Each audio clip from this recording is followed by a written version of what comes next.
Thank you very much, and I'm certainly pleased to be here this afternoon to talk about extreme weather risk in Canada. The time to act was yesterday.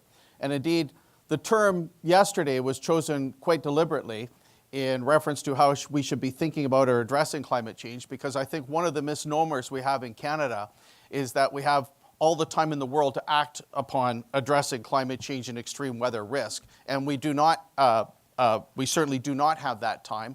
Every day we don't adapt is a day we don't have. And if there's no other point that you take away from this presentation, remember that. But I'm really going to drive that point home over the course of the next 20 minutes or so. And I hope you don't mind. They gave me permission to come down onto the floor here and just speak more directly to you. I just find it's a little bit more interactive than being up on the podium.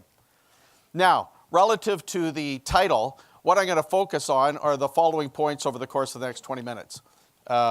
First, I'm going to profile that climate change and extreme weather risk is here to stay. Climate change has happened, is happening, and will continue to happen, and it's irreversible, period. It's the new phenomena on the planet that cannot be turned off. And it's not just the extreme weather that we're experiencing today, it's that which is coming in the future as a result of elevated greenhouse gas loadings into the atmosphere, amongst other factors, but that being a primary driver. So I'm really going to drive home the point that climate change is a real phenomena. And by the way, there are a lot of, and it's human induced, and there are a lot of people in this country that do not accept that climate change is even real, let alone human induced. So I really just want to put the best argument forward that this is a formidable challenge that's real, that will continue, it needs to be addressed. Then I'm going to turn to, so that's all kind of depressing at the beginning. So then I'm going to turn to, so what do we do about it?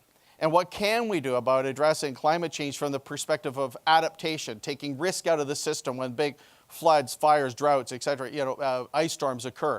I'm going to zero in on one issue and one issue only, flooding, because the number one cost to Canada by far in terms of the expression of extreme weather risk, it's flooding. Flooding is the elephant in the room. So that's not to say that drought, fire, wind, ice loading, permafrost loss, other factors aren't important, but we can't consider them all in 20 minutes. So I'm going to focus in on what we're doing about the big elephant and the cost in the room, certainly from an insurable perspective. I'm going to focus on flooding. And I'm going to talk about then the new standards that are being developed to attenuate flood risk in Canada. I'm then going to turn to a new course that's being developed in Canada for home inspectors.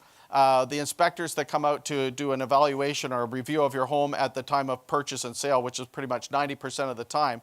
Right now, home inspectors in Canada, of which there are about 40,000, receive virtually zero training on home flood risk assessment, believe it or not.